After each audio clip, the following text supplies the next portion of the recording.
Well, good morning. I love that song. You love that song? I think there's something about, saying what we believe out loud and putting it to music that has a way just to kind of connect our hearts and our minds and just our lives. And the reality is what we believe is really important because it really affects how we see things, how we think about things.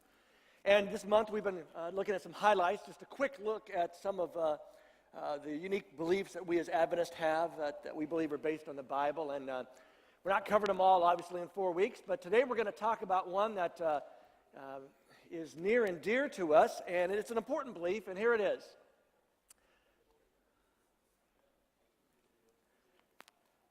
And if you've been around a church very much, you know that stewardship actually equals, what's it equal?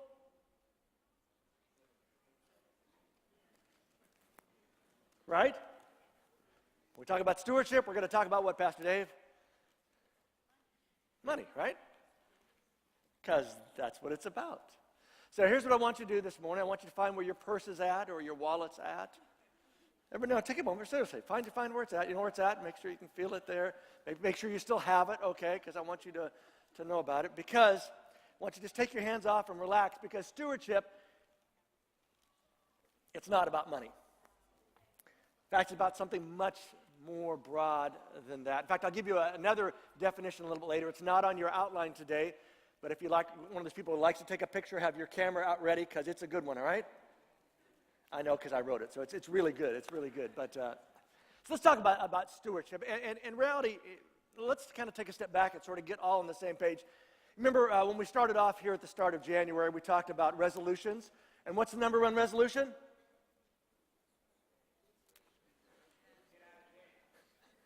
Lose weight. Thank you, whoever said that. Would you guys hear? I mean, I asked you that. I told you that the first week. The second week, I asked. Everybody got it right. 2 weeks later, you're like, what? Yeah. All right. So losing weight is number one resolution, and some of you probably made resolutions with that. Other things in life, and how many, by the way, made a resolution? Not necessarily on that, but just made a resolution, and you're still keeping it. How many? Get your hands. I see a couple.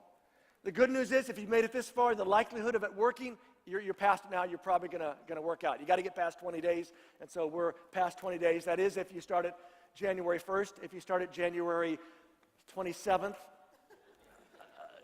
I can't speak to that. All right, but let's talk about our bodies. Bodies are a big deal, and we tend to fall as people into sort of one of two sort of different groups.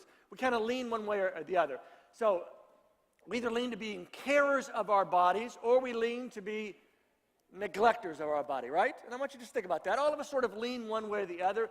Some of us may get a little bit extreme in each of those categories. That's a dangerous place to be. You get too much of caring about your body, sort of kind of worshiping your body. And we all know people who kind of worship their body, got to have everything. And we all know some people that are really not just neglectors, but kind of have gone the other way and really neglected way too much, right? But we all sort of lean one way or the other.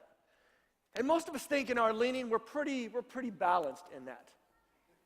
We'd say if I lean towards caring, I care about my body, Sam, but I'm not kind of over the top. I take some vitamins, but I don't take just a ton of vitamins, and I don't look at myself in the mirror every day, because for me, without less hair every time, it's just depressing. But it's sort of there's something about that I do all this kind of stuff. Some of you love exercising. Some of you love running. Some of you, if you go a day without running or exercising, you feel like you're not feel good. I don't know what happened. I didn't go running today. And you're kind of getting at that edge. And if you're a neglector, you're one of those people whose kind of statement is, yeah, I know, and I ought to, but.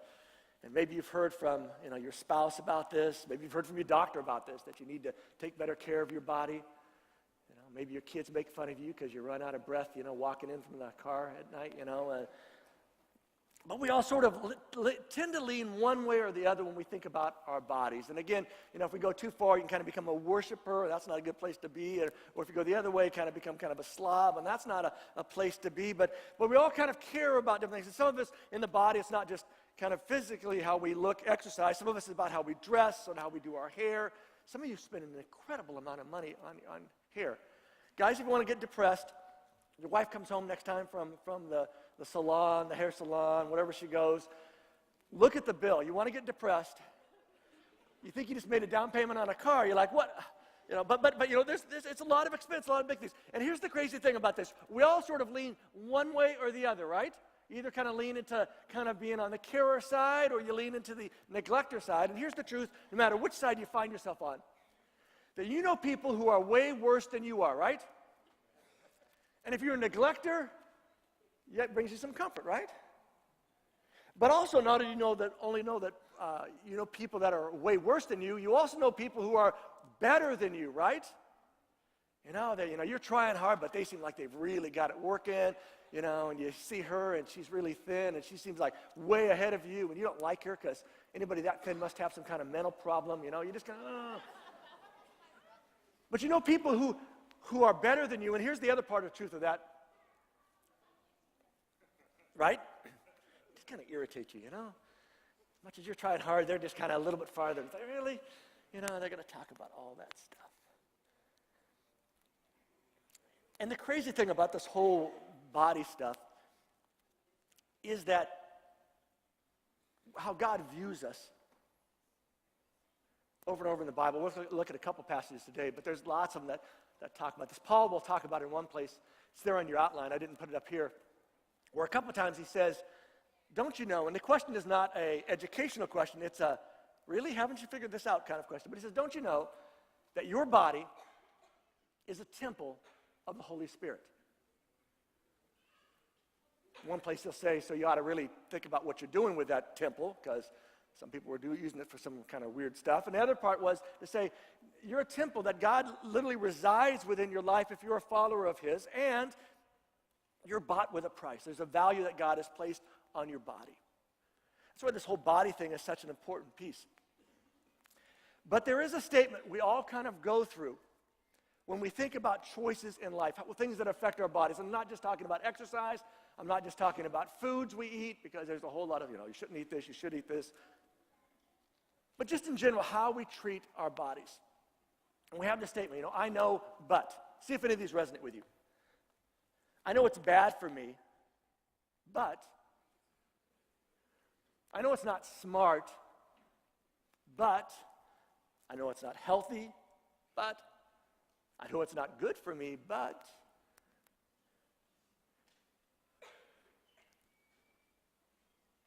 That's why we make resolutions at the start of the year. We don't want to get to the but part. We want to stay with the I know part, right? I know I should. It's about now, if you didn't raise your hand earlier, that you're going but, I was trying that new diet that had a cheat day. The problem is the cheat day has turned into cheat days, right? Because it's always like, well, tomorrow, because that piece of chocolate cake. And by the way, piece of chocolate cake, I think, is both a gift from God and a deception of the devil. Angel food cake and devil's food cake, I don't know how that all works out. But there's just something that's really good about it, but another part that's like, oh, it's not really, But we all kind of struggle with this I know, but parts. And we have a hard time saying no to ourselves. I know I shouldn't, but at this moment, I'm really tired. I've had a rough week. You have no idea the kind of week I've had. I'm just exhausted. I'm worn out. My mind is just, I just need something to kind of relax, something to forget all this, and we have a hard time saying no to ourselves. And I think part of it is because we have forgotten how valuable we really are. The incredible value that God not only places, but that God paid for your life. And for those of you here that are here today that aren't sort of religious types, you're here because somebody said you could pack some food with everybody else and sound like a fun thing to do on a Saturday, or you're here because she's cute or he's cute, you're here because you're in town and visiting. Somebody said come to me, and you're like, oh, I got a place to stay, so I'm coming with them. I want you to know you may not kind of understand this whole idea, but as Christians we believe this notion that God cared so much about this planet. And when I say the planet, the people that are part of this planet, the animals, everything a part of it, but especially the people, that he said, I can't stand the separation that's taken place from the choices they've made, but I'm going to do something about those choices. I'm going to pay the cost to cover that, to make everything right with it, whether they respond to me or not, whether they ever give me any notice or not. That God put a huge price on your head. And he's already paid for it. It's not like he's going to pay for it, but he's already taken care of it. And because of that, he hopes that we'll think differently about how we treat the things that he's given us. Excuse me. I love how Rick Warren, or Andy Stanley puts it, when he says, direction, not intention, determines your destination. Direction, not intention. Because a lot of us know we ought to, right? And I should. And we think it here, oh, I'm going to be okay. You know, I got the right attitude. I just got to get all stuff together. But we're at that stage now where your resolutions have fallen away and you've recognized how truthful this is. It's not the intention that does it. It's the direction. The direction we're going that determines where we're going to end up, not just how we think about those things. So here it comes. Let me give you my definition of stewardship. Ready with the cameras? All right, you're lost. Here we go. Stewardship is how you are, who you are, what you are, and why you are, where you are. I'll read it one more time because some of you didn't get it, all right? It is how you are, who you are, what you are, and why you are, where you are. That's what stewardship is. It's about being who you are and what you are and why behind all those things, wherever you are. It is literally remembering that we are a temple of God, a valuable temple. And while our temples may be something that we've cared for or a little bit neglected, it's still a temple. And it still has value. And it still has purpose. Paul would put it this way as he wrote this long letter to the Corinthians. And he says, listen, if you eat or drink, if you do anything, do it all for the glory of God. And sometimes you've probably heard this passage preached on, and the impression has been, this is about you getting your act together, about you doing the right thing.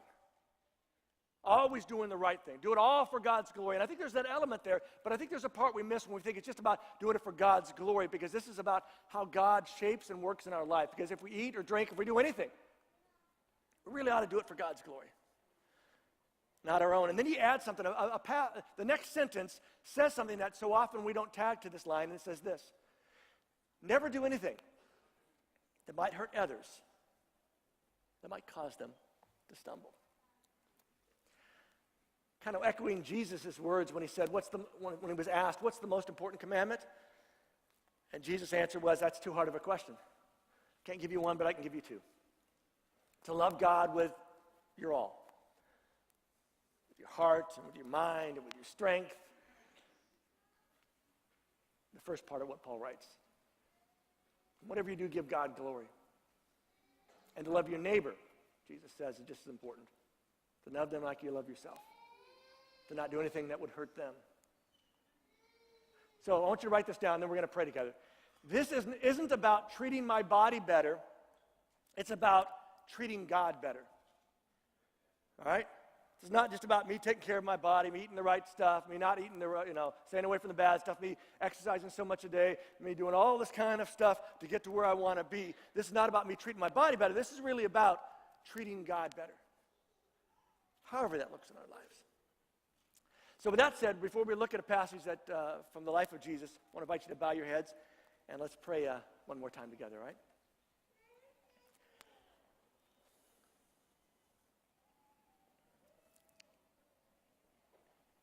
Lord, it's so easy to get wrapped up in our own stuff. How we look, how we feel, how life is going. Are we able to pay the bills? Or to get to all the appointments? Can we get our kids from here to there? Will our car run this week? And it's so easy to think in those moments that we just don't have time to give you glory and to glorify you in the choices we make. When in reality, that's the moment that we are doing just that.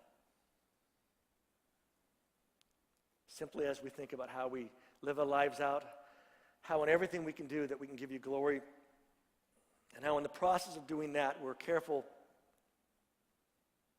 in how we treat others. So today I just ask you that as we look back on this one event from the life of Jesus, that again you would speak to our, not just our minds, but our hearts. And that would help us to hear your voice and your intent and your direction as we consider these things in your name. Amen. If you want to follow along, we'll do over Matthew chapter 15. Excuse me. If anybody else has to cough, go ahead and cough now. We'll get it all out of the way at the same time, all right? Water, anybody? I'll wipe off the thing if it helps. No? All right. You're welcome. All right, here's the scene as Matthew, as he writes down what was going on in Jesus' life. He says, some Pharisees and teachers of the law, that is the scribes, came to Jesus from Jerusalem. This big contingent of religious types come from Jerusalem, the kind of the seat of Jewish faith, and they've come to see Jesus. So you know this is going to be kind of this. They're there to check things out, ask some questions, observe, write some notes, maybe go back and tell people, we're not so sure about this. And here's what they say as they get to Jesus. They asked him, why don't your followers, that is your disciples, why don't they obey the unwritten laws which have been handed down to us? Why don't they obey the traditions of the elders? Something they have observed, something they had heard, says to them, your guys aren't doing what they're supposed to be doing. And so they asked Jesus, how come your followers don't do this? Which is by implication, why aren't you teaching them to do what's supposed to be doing, right? And you know what this terrible tradition is that they were not following? Because they ask him after this, why don't your followers obey this unwritten traditions that are passed down? They don't wash their hands before they eat. Which some of you rings back your voice of your mother, right? You know, you sit down at the table and she says, what'd she say? Right, did you wash your hands, right? If you said no, get up and wash your hands, all this kind of stuff. I mean, that was the big thing. That was the thing that was getting them all worked up. They said, how come your buddies don't wash their hands? To which if you read this passage, and I'm not going to go into all the details, you can almost hear Jesus sigh at this moment. And then he goes, really, guys? You're going to get worried about washing hands when you guys are doing, and he goes in this explanation, you guys are, telling everybody you're supposed to honor your parents, and you give everybody an out of that so that when your parents get old, you don't have to worry about them any longer. And you say, oh, it's all good. And he says, Isaiah, this old prophet, was actually right when he wrote about you folks that said, you say you're close to me with your voices and your words, but in reality, you are a long ways away. Because you have elevated these traditions to make them more important. More important. To which Jesus comes back and says these words to them. And he calls the crowd. He's talked to the religious folks now, and he calls the crowd and he says, listen and try to understand. And when he says that, he's not trying to kind of put them down like, you guys are clueless, but go ahead and give it a shot. But he's trying to say, listen, understand, because there's something here that's important for all of us, and it's not just about this piece, it's about kind of a bigger piece of how we see life. It is not what people put into their mouth that makes them unclean, that is, pollutes or defiles them. Because they were saying, if you don't wash your hands, you might get some little dirt or bugs in there, and that's not good for you, You got to be clean. Because if you take something bad and it's going to make you unclean, Jesus says, no, it's not what you put into your mouth that make you unclean. It's what comes out of the mouths that make them unclean. This pollutes or defiles a person. To which we understand because we've been around people who have polluted on us at some time in life, right? Anybody have any polluters this week? Anybody just really unloading you this week? Yeah, a couple of people, yeah, You understand what it means to be kind of defiled by somebody, how they talk to you. But that's what Jesus says. Not what goes in, but it's really what comes out that's the big difference. To which his disciples, the followers, come to him a little bit later and asked him this.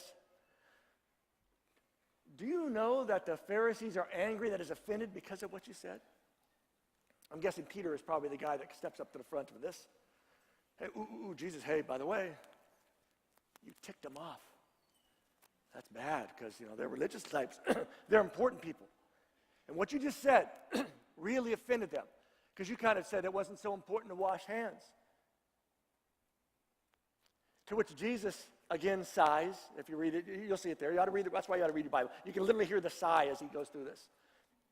And he says to them, don't you understand? Do you still not understand? It's actually a few verses down if you're following along, because it kind of skipped a part there, but it kind of goes. He said, but don't you understand? Surely you know that all the food that enters the mouth goes into the stomach and then goes out of the body. You've all had biology classes, or you've all used the restroom at some moment, right? That's what Jesus is saying. Everybody knows you eat something, and at some point, it comes out. Goes in, goes out. Doesn't stay in your body. Goes in and goes out. But what people say with their mouths comes from the way they think, the heart. That Jesus says, don't you know that this kind of happens this way? But what people say comes from the other way. One goes in and goes out. The other one starts in and comes out. And it comes from a place that's deeper. That most time we think that, somebody has a language problem, a temper problem. And Jesus says, no. This is a heart problem. It's coming in deeper. He says, these are the things that make people unclean, that pollute, defile a person. These things that come out of their mouths. Out of the mouth, out of the mind, out of the heart come evil thoughts, these intentions. Comes murder, comes adultery, comes sexual sins, comes stealing, comes lying and speaking evil of others, comes slander and blasphemy. These things make people unclean, polluted, defiled. Eating with unwashed hands does not make them unclean.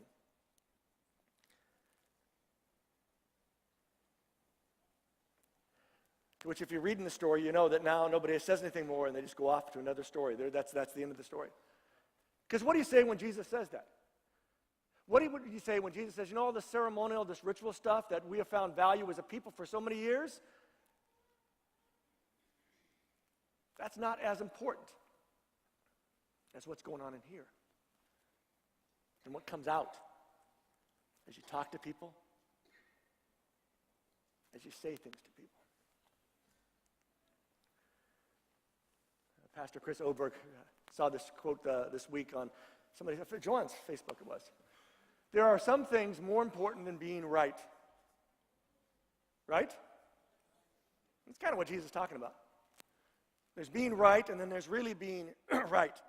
And if we focus just on being right, as far as these are the things I can do, these things I can't do, this is what it looks like to live my life for the glory of God. I do, I don't. It's a kind of a list kind of thing, and we make that a big thing. We put it on everybody else.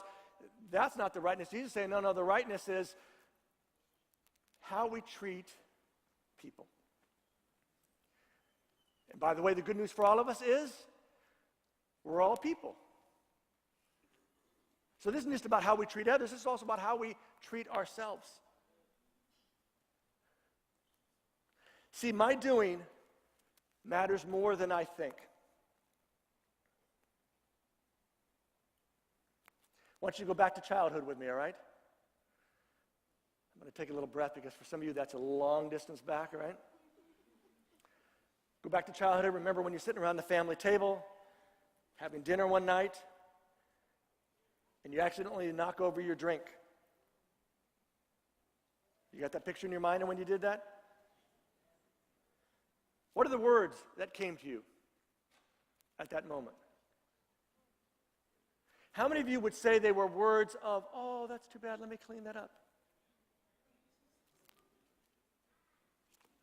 How many of your words, some to the effect of, what in the world are you doing? Why aren't you thinking? Why don't you pay better attention? Anybody else out there with that? A lot of you are not playing along today. Maybe I should apologize for that. Maybe your parents just sit there in silence. Anybody parents sit there in silence? Really?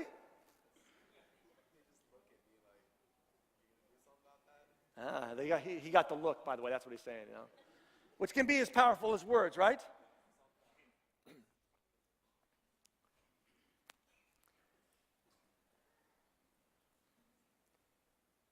The summation, and from my perspective, of what stewardship about is about how we see our lives, how we live our lives. The choices we choose to, stuff that goes in, not just through our mouths, but through our eyes and through our ears, and the stuff that comes out through our mouths, through our eyes, through our actions.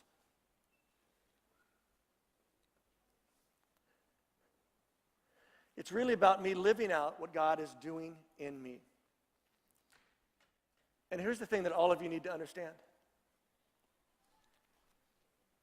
God is doing something in you. Even if at this moment you're thinking, Mike, you have no clue what I'm doing in my life. No, he is not. I can assure you, yes, he is. Because just to have that response tells me that he's doing something. Because you're thinking about something. You're thinking about something that maybe isn't the healthiest. Maybe it's that I know but moment that's going on in your life right now.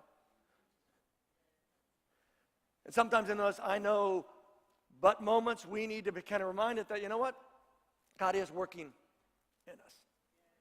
And God is doing something in us. Even in the moments when we're not doing it so well.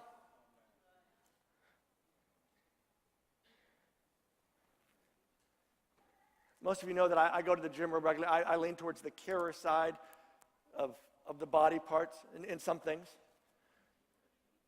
Diet-wise, I'll lean toward the neglector part, but the exercise part, I lean towards the carer part. Because I'm trying to be a man of all people.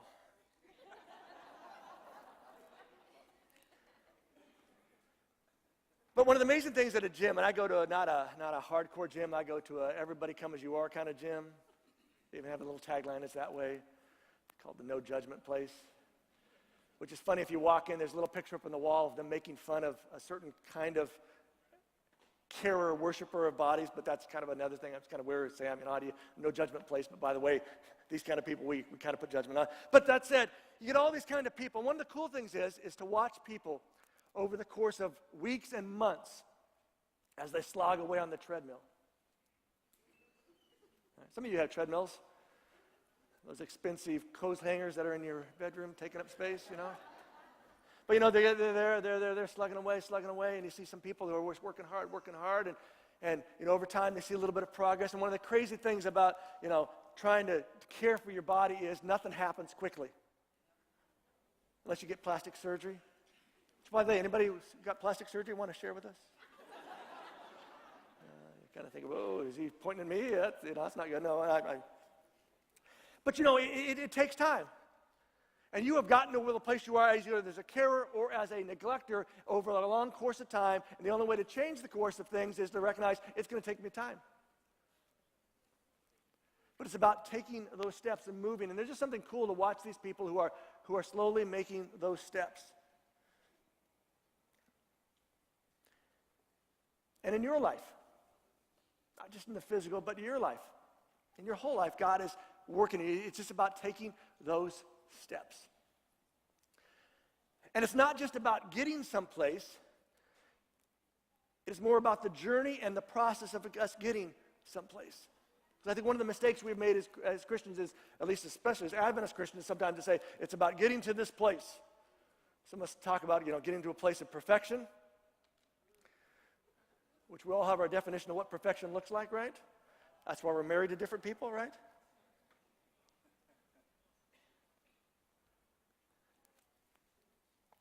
But what if it isn't all about the destination as much as it is enjoying the journey? Because you know what happens when it comes about the destination? That's the only thing that begins to matter in your life. And how you treat others is not important. The only thing is how quickly I can get there. How many of you ever gone on one of those family vacations that your dad or mom, whoever's driving, their job was to get you from point A to point B as quick as they can? Anybody remember those? That's my kind of trips typically. Trying to slow down as I get older, but we get in the car and we'd take off and I'd drive 20 hours straight. And I'd pull into fast food restaurants and go to the drive-thru because I wanted to stay on the road because the quicker I got there, the quicker I could relax. For me, it was not about the journey, it was about getting there. My little boys would be in the back looking at me in the rearview mirror like, Daddy, please stop. Kick your legs in your chair. That'll get you some exercise, Lord would always say, no, we got to stop. You got to let them get out and play for a while. I'd be like, come on, right? But what I discovered from my own experience in that is that when that's your attitude, it overshadows everything else. And you get mad at other people. You get mad at other people when they're not doing their part to help you get from here to here as quick as possible. But what about if this is not about getting from here to there as quick as possible? What if this is about enjoying the journey as it goes along? What if this is not about God saying, you got to get to a certain place, but God's saying, let's just work this process together? It's not getting you to some place where you're more useful by me. You are useful to him right at this moment. In your messes, in your neglects, in your caring. And I say that because Paul would write those words. That if you've opened your life up to him, you are his temple at this moment. And you're his temple not because you've done such a good job, but because he's done something. That you were purchased. That he paid a really great price for you. But while it was an expensive price, it was a price he was glad to pay. Because it wasn't about the cost as much as it was about the purchase. So what if, let's wrap it up a little early today. What if you saw the value of the things you do? How would your life change if you started to begin to see the value of the things you do? I know, Katina, as your kids come into after class and say, Mrs. Chappelle, I really have no idea what in your world you've been teaching me the last 2 weeks. I got lost someplace, and you kind of said, I could say, well, my value's not been good, but what if I said, hold on here, let me see if I can help you take that next step. Well, let's go back. Let me help you find where we got off. And what if you recognized your value was being there in that place, in that time, in that job? Even if you don't like the job. Even if it just kind of, What if there's even value in that? And what if you saw the value of you? Not what you can do, but simply the value of you.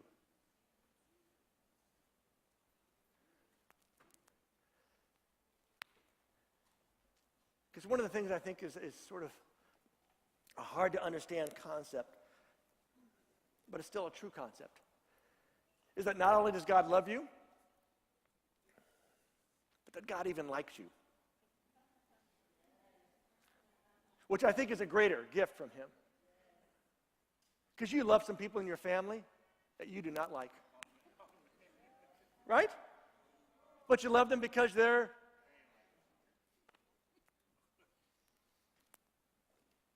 But what if it's true?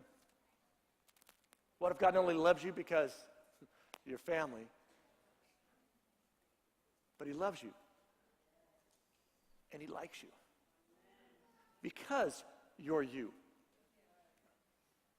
With all your uniqueness or weirdness, whichever way you want to go with that.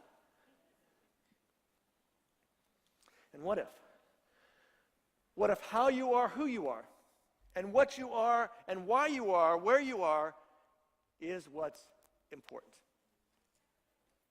And what would that look like in your life this week? If you lived that out, that I'm in this moment, and because I'm in this moment, there's a why for that. And there's a what for that. There's a how for that. And there's a who for that. And that who is you.